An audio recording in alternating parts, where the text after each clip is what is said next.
Welcome everyone, this is Tim Pullman and you're listening to the SEP Couch. This podcast is all about standard essential patents. We talk about patent strategies, FRAND licensing, patent pooling, and patent litigation. So let's dive into today's episode. He is the Managing Director of IP Europe. I'm very happy that here today I have Patrick McCutcheon, who is on my virtual SEP couch. Hello, Patrick. Hi, Tim. Glad to be with you on this interesting topic. Same here. It's good to have you, especially in these exciting times to get some of your views on the topics of SEPs and FRAND. But I always start this podcast to also hear a little bit about the person and your personal career. So I would love to get started if you could walk us through a little bit your career steps and of course also when and how you got first in touch with the world of SEPs, standards and FRAND. Happy to do so. I've actually done a few other things before working on SEPs. I have a background in chemistry, business administration and law, and before joining the European Commission, I've worked in the chemical industry, in pharmaceutical sales, and in forensic science. In the Commission, I have spent in the Commission where I was for a large part of my career, I spent most of the time in DG Research and the Joint Research Centre, analysing and reviewing policies, incentivizing R&D investments. This was a rather fascinating policy brief in that it played to my background, and I had the opportunity to look at topics like tax incentives, public procurement of innovation, IP and competition law. On the latter two, I have a specialization, and I see the SEP file as something that really integrates the two together with technology. I also worked on support programs helping universities engage in tech transfer with equity instruments and individual coaching. My first engagement with SEPs as such came with an expert group that I ran on patent aggregation about 10 years ago.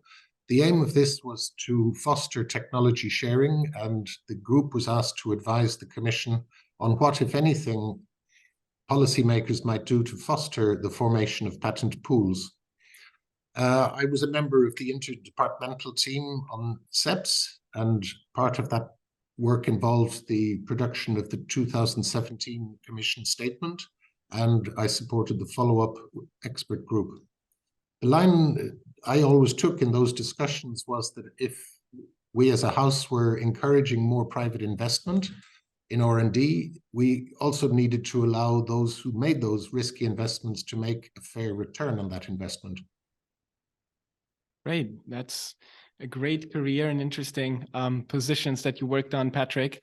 Now today you are the Managing Director of IP Europe, and it would be great to understand a little bit more about the IP Europe members and also about IP Europe in general.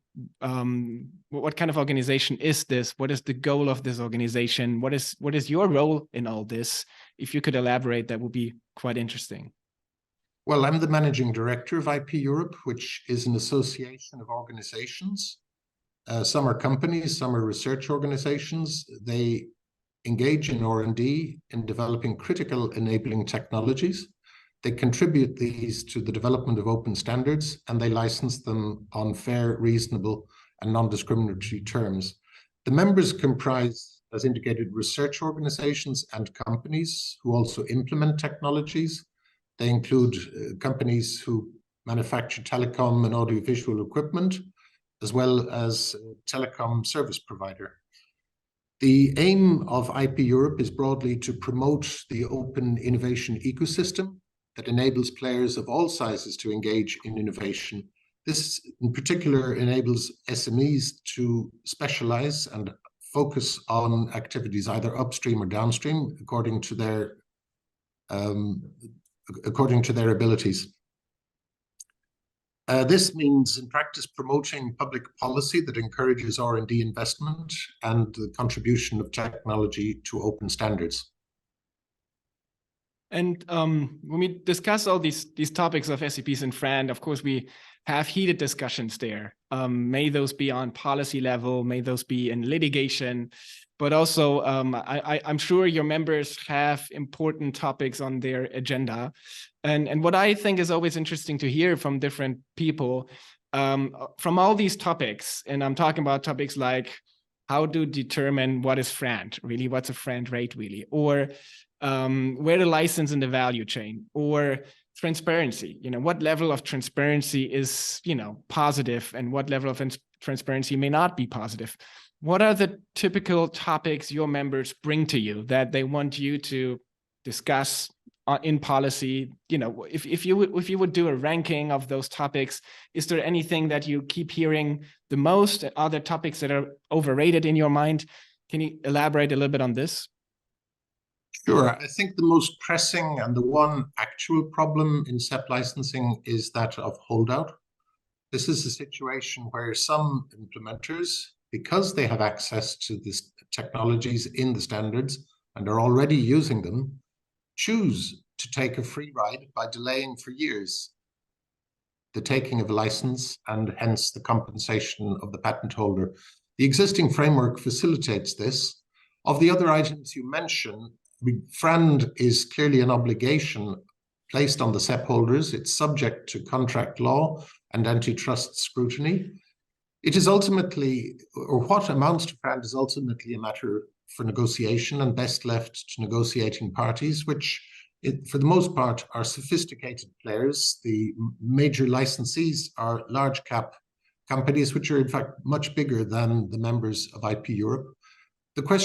Another question that often arises is where in the value chain a license should be taken. And on this, I think there is no one-size-fits-all answer. It can vary according to different value chains, but however, licensing at all levels makes absolutely no sense, as this would create a need for differentiated licenses at each level. This would be excellent for patent attorneys who would be drafting the contracts, but nobody else would benefit, as it would increase costs. SEPs are patents, and as such, SEP owners should be allowed to enforce their patents against infringing users. The difference between SEP holders and regular patent holders is that they clearly want to license their patents, not to exclude them, as a failure to license means no licensing revenue. We would say that the issue of holdout is the one that the European Commission should tackle in any policy initiative that it would adopt. But I mean, it is fair to add that they also have to license, right? Where FRAND makes you, oblige you to license also, right? That's, somehow limiting the world of SEPs, but of course provides opportunity for royalties. In the discussion of transparency, and I think that is one that is, especially now, widely debated. There is a call for transparency, often from policymakers, but then I hear often mixed opinions in the industry, right? What kind of transparency makes sense? What costs would that include? Who should pay those costs? And what level of transparency is actually enhancing more efficiency in the market, and what is maybe even creating more friction, right? Do you have an opinion on this, or your members? Is there something that you feel that is overrated in terms of transparency? Well, that's a very interesting question, because it seems to be a core feature of what the Commission is planning to do. There is obviously much talk about transparency in policy circles regarding which patents are truly essential to a standard. But we would question the premise, as essentiality has not been an issue in negotiations or in disputes. The dispute or the negotiation is usually about price and other terms and conditions and the value that the technology adds in the implementation of the particular products. And in some cases where you have pure implementers and pure innovators, there are of course different interests, with one seeking to pay as little as possible and the other seeking a fair return. That's a natural dispute.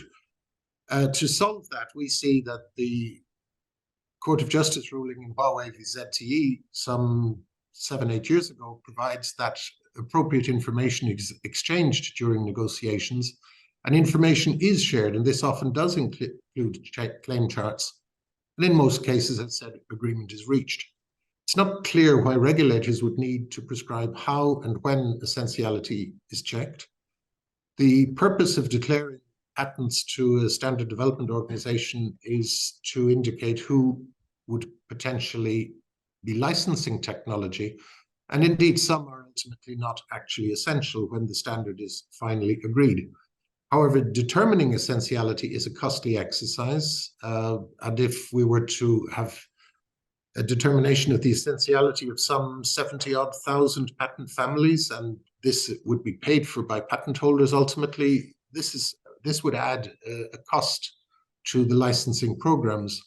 On the other hand, even if an AI tool could accurately, quickly, and cheaply determine essentiality, this in itself wouldn't bring any recalcitrant implementers to the negotiating table. And well, we could debate this, whether or not it would help to determine the actual and differentiated value of individual patents. It answers the question, the binary question of which patent is essential and which is not. It offers an opinion on that, which is then subject to challenge in a court. And even then, it doesn't tell you what the individual patent is worth. Right. I mean, I think we can all agree that claim charting each and every patent is economically not feasible, the cost involved in doing that. What I wonder still, I mean, we have also patent pools that make, for example, lists of patents public that they claim charted. And I believe every larger licensor at least has internal lists of mapped and charted patents. What if just, fractions of those patents would be made public? Do you still see like issues with that, or not creating cost for the patent owners, basically saying, claim charts that you would anyways present at any licensing negotiation or court case that you have in your portfolio? Or is that also then, could there still be a cost to that, or issues to that, transparency of those lists?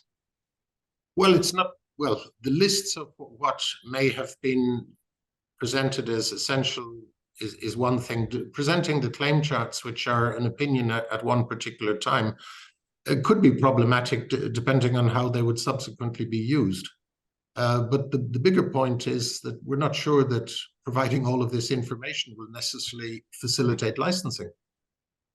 I mean, I think, as a really neutral observer of these things, I think also the licensors may have incentives that there may be, some claim charts available, so that maybe even a court case, the whole technical phase, which there still is, right? I mean, I agree often the discussion is about price, but still, especially when it goes to litigation, there is delay, which is, I think sometimes, I wonder why you would have to check for, let's say, in the case of Nokia and Daimler, why would you even have to check Nokia's patents, even though out of 10 patents, some are not essential, one will be essential and valid. Everyone knows that their portfolio is big enough. So I wonder if that technical part in a licensing negotiation or a litigation case can be reduced, which would be to the benefit of the SEP holder. You said holdout. Holdout to me is definitely basically a delay of payment of money.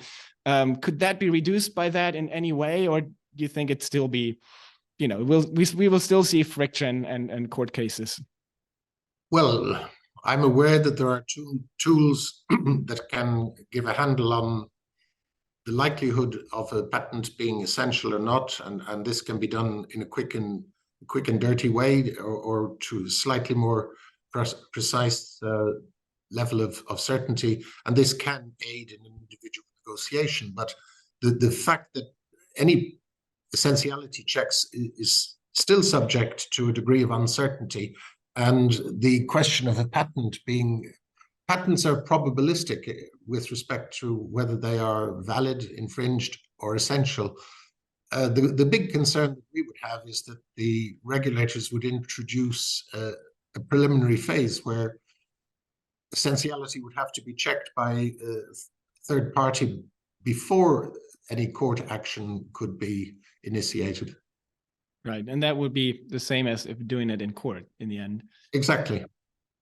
If we talk about regulation a lot, and I think I also want to hear always from people on my SEP couch. If you were to make a wish, let's say to the European Commission, what would be a regulation that you would wish to see for your members? How would that look like, and how would that impact efficiency in the licensing world? Well, perhaps I'll start with what we would rather not see.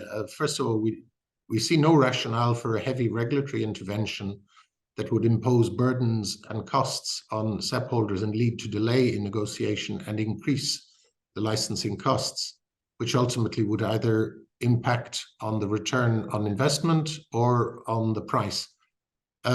It would also undermine the work of the Research and Innovation Department of the Commission, which has been promoting engagement in open standards development, and the EU complaint to the WTO on extraterritorial reach of courts in some countries to assume an exclusive right to set global FRAND rates. We see access to courts is essential and should not be constrained by restricting the right to enforce, as appears to be the intention of the European Commission, according to the leaked text, which of course we don't know is their final position. If the Commission would adopt this proposal, we fear it would facilitate more holdout and reduce the incentives to invest in R&D, contribute to open standards, and impair the open innovation system, which it itself has promoted in the past. This would be bad not just for upstream innovators, but would compromise, not enhance, technology sovereignty that the Commission wants to promote. Because impairing open innovation, if I just delete that and I rephrase, because impairing the open innovation ecosystem will lead to technology being developed in closed silos of large vertically integrated firms, I would point out the EU has none of these. So we would urge the Commission to rethink and consult on the practicability and the costs and benefits of its proposed measures and how these would be distributed. We think on the positive side, it would be useful to issue a statement consolidating the useful rulings by national courts, providing guidance on the Huawei ZTE behaviors. It could usefully add that refusal to engage in binding arbitration is an indicator of unwillingness. It would be also useful if the Commission would monitor and report, as requested by the European Parliament, on the incidence of unlicensed use and its impact on innovation. And it could usefully also monitor and allow market solutions. So in short, we don't think the Commission should do much more than perhaps consider a new policy statement. And with those leaked statements, and we all know these are drafts, and it's very difficult, I think, to really discuss them, but of course there are principal ideas in there. If you would take out, like, let's say 2 or 3 ideas that are particularly difficult for you and your members to digest, or put differently, you think the impact would not be a positive one, at least not for your members, which of those would that be from those leaked documents?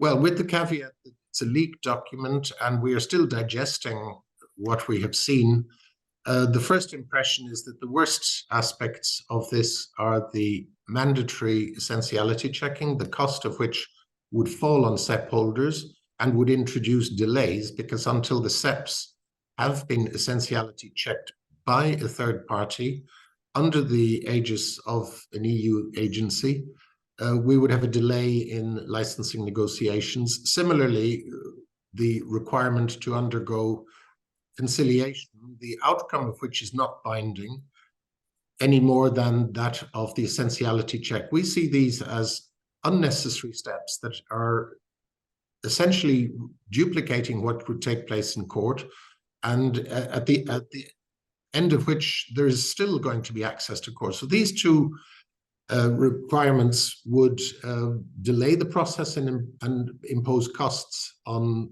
the licensing process. And if you say this will be double work because they would be done in court as well, wouldn't there be also at least a scenario where a court would accept the outcome of those, or don't you think that's realistic? It's possible, but it's not certain. And the mere fact that the outcome is subject to challenge would suggest to me that it would be challenged. Okay, understood. And when you say, I mean, the biggest issue typically in negotiations is FRAND determination, basically, to break it down to listeners who are, who may not be always so aware of what FRAND and that whole negotiation is all about, it typically is about mainly money, right? Who has to pay how much over what period of time for, when products implement a standard for the patents that read on those standardized technologies. Why is the determination so challenging? Why is pricing in that area so difficult to determine? You have some insights from your members of what the most challenging parts are. I mean, basically, I imagine a patent holder has to somehow provide evidence why they would ask for a certain license. And how do they do that? What are the typical ways to do it, and why is it so challenging? Well, first of all, I should point out that neither I nor IP Europe are involved in individual negotiations. According to my members, the issue is indeed, as you say, about price and other terms and conditions. However, in most cases, agreement is reached. If parties who are savvy and know about their costs, either upstream in the R&D or downstream in the implementing costs, they have a notion of what is a fair price. And if their views on price and what they're prepared to pay and accept are close to each other, agreement can be reached. And there isn't a need to utilize very complicated methods to determine intrinsically what is the value. The value of a patent, in fact, there is no intrinsic value in an individual patent. It depends on the circumstances. Right. No, that makes a lot of sense. In terms of transparency in that regard, again, I mean, I keep hearing voices that, especially from the implementer side, the biggest fear, besides cost in general, that it's expensive, is that an implementer would pay more than their competitor. And I understand that fear very well. Of course, if you sell products in the market, at least what you want to make sure is you pay the same as any of your competitors. One way to determine that would, of course, be a certain transparency on rates and those agreements. Why is that kind of transparency in your view also difficult to reach? Or is there ways, or would there be ways to have that more transparent? Well, I think it's a question of how you define transparency. Indeed, existing license agreements are used to justify specific offers by SEP holders.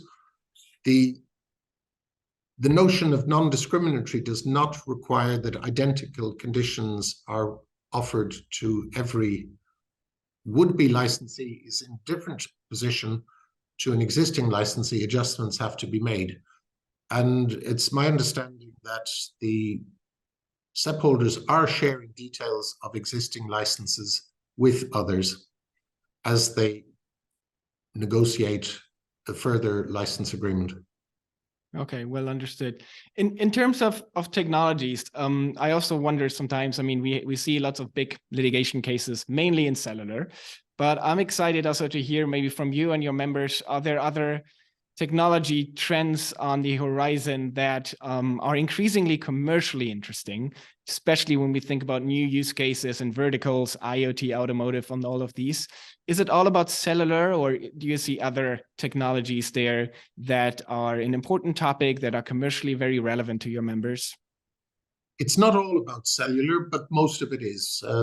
I understand from my members that about 90% of licensing revenue concerns cellular technology. And this is technology that is licensed by large cap mobile device OEM manufacturers. Here there is little mitigation. I don't see it increasing. Cellular technology is being licensed in other verticals, and market solutions have been and are being developed and are gaining traction for these. SEPs are also relevant in other standards.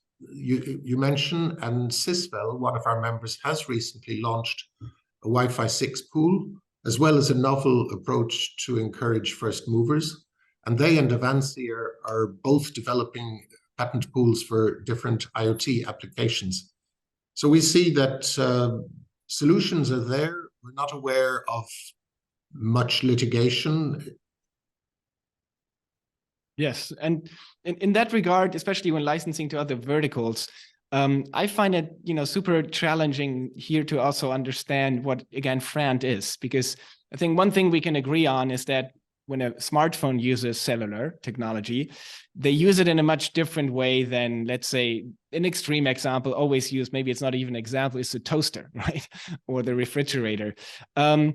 or maybe take something like a tracking device of a package, right? I mean, those are, of course, use cases that use much less or provide much less value into the final product when we think about it as a smartphone that is, you know, bandwidth wise or latency wise, you share, you know, with FaceTime, let's say, a video and audio to someone at the other part of the world. How can we then determine FRAND, especially in verticals where there's no, you know, licensing contracts yet, no comparables? How do we get the first movers to accept a certain price that was identified? Well, I think again there's no intrinsic value. What I think, and I'm not involved in the licensing negotiations, is that even if the existing license is not strictly speaking comparable, it can be used as a benchmark, and then adjustment is needed to the conditions of that license to account for the differences in added value in the other vertical. If the parties can agree, as I said earlier, if the parties can agree on price or their views are not that far apart and they can reach agreement, I don't think you need to go further in deploying sophisticated valuation methods. And you're an economist, you know the methods, they're based on the cost, the income in the market, and of course, in the context of SEPs, there is a range of factors that should be considered as elaborated by Judge Robart in the Microsoft Motorola case. The cost of the R&D upstream is a benchmark, but of course it's not an absolute one, because not all R&D is successful, and therefore the cost of that is a sunk cost. The other way around, some R&D is highly successful, and the return to that investment shouldn't be limited to the cost. Right. The question of a comparable, yeah, that's great if there is a comparable. If not, then you have to think of somehow attributing the value added, and that is an intrinsically more challenging one. And one can start with the notion of what would be the value of the product with as opposed to without the incorporation of the technology of the standard. There you can look at price difference. Again, this can be complicated if you would never have such a product on offer with and without the feature.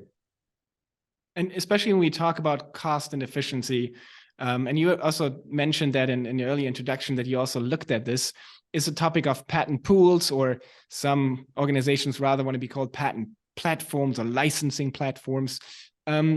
With regards to that, what is your opinion on pools? Should we also see more pools in the future, especially for new licensing verticals? You mentioned Sysvel, you know, and Avanci with their IoT offerings. Also, we have seen just recently last year pools popping up for new technologies like VVC. Wi-Fi is popping up. We even have pools for other standards like the Qi standard, the inductive charging. So more and more pools, especially at my feeling in new industry verticals. Is that the way to go there, or what is your opinion on pools in general? Well, I think patent pools are a tool, but they are not the only tool. They certainly facilitate. But the Commission took the view 10 years ago when we had this expert group that patent pools are a tool to facilitate more technology transfer and enable smaller players to license their technologies, not just SEPs. It also facilitates, on the other side of the market, SMEs to license in on standard terms without having to negotiate. The terms are negotiated and then they're standard, and others can take the published rates. I don't think that pools should be mandatory, in the sense that for antitrust rules and also the preference of parties, bilateral licensing will remain. And we don't think that there is any role for the regulator to intervene beyond the very exceptional cases that do exist, which are related to public health emergencies and perhaps security situations. Well, understood. Yeah, I think from my point of perspective as an economist, and also as, of course, working for a data company, I think also pools provide certain kinds of transparency. I think in the market still, it is not always known which companies all have portfolios of SEPs for certain standards. They often publish the actual lists of patents, even though these are not complete lists. These are examples. But these are patents that are claim charted, at least, and known at central, or at least to a certain extent by a third party provided. They publish rates, right? These are all, I think, at least data points that you get for certain technologies, some understanding what's going on. Even more, especially in the video audio coding, you see lists of hundreds of licensees, which also shows and provides transparency in the market, right? And who is actually using that standardized technology. So I think also in a way, transparency, if you think about transparency, and as a data provider, we of course want to provide a certain extent of transparency. I do think also they have a role there on that. And I think as an economist speaking, just the principle of patent pools per se, having a one-stop shop license is always efficient, when we think about licensing. I think the only criticism I keep hearing from the implementer side is that the bigger the pool, the more power and combined power there is from the patent holders to push for licenses, and there's little room then for negotiation. How do you see that? Is that a valid concern, or how would you argue against that? Well, I'm not sure that it is a major concern, in that the market caps of the current implementers are greater than those of the SEP holders in the main. On the other hand, for small players, they generally are not licensed. It's not worth chasing small implementers for licenses. The cost of a licensing program is such that many small players are effectively allowed to practice technologies license-free. And if they should seek a license, well, the terms have already been negotiated by the sophisticated players, and they get some assurance from the independence of the patent pool administrator that the essentiality checking has been done and that the rates are fair. Great. No, well understood. Patrick, we are getting close to come to the end of this podcast, but lots of exciting topics and of course more to discuss on this always. But I think there were some interesting points of views that you provided from your personal experience from IP Europe. What I always give anyone on my SEP couch at the very end the chance is to provide the audience a summary. What is your punchline of what the audience should keep remembering from your podcast and your thoughts about those topics? Well, as we await an announcement of a policy from the European Commission, the main message is, please do not fix what is not broken or destroy that which works.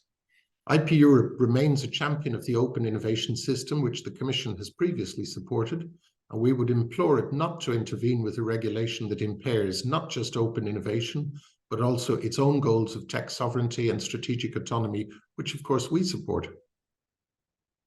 Great. That was Patrick McCutcheon, the Managing Director of IP Europe. I can only also say there's more discussions coming up. We will have an event soon in Brussels on May 4th, where we'll discuss two empirical studies that were drafted independent from the leaked documents that are regulatory proposals from the European Commission. But where, of course, we will discuss more about topics in particular with regards to transparency. So keep posted, register for that event. Patrick, it was a pleasure to have you here. Thanks for your comments, and I hope to talk to you soon. Thank you, Tim, and look forward to seeing you on the 4th of May in Brussels. Thank you too. Take care. Bye-bye. Goodbye.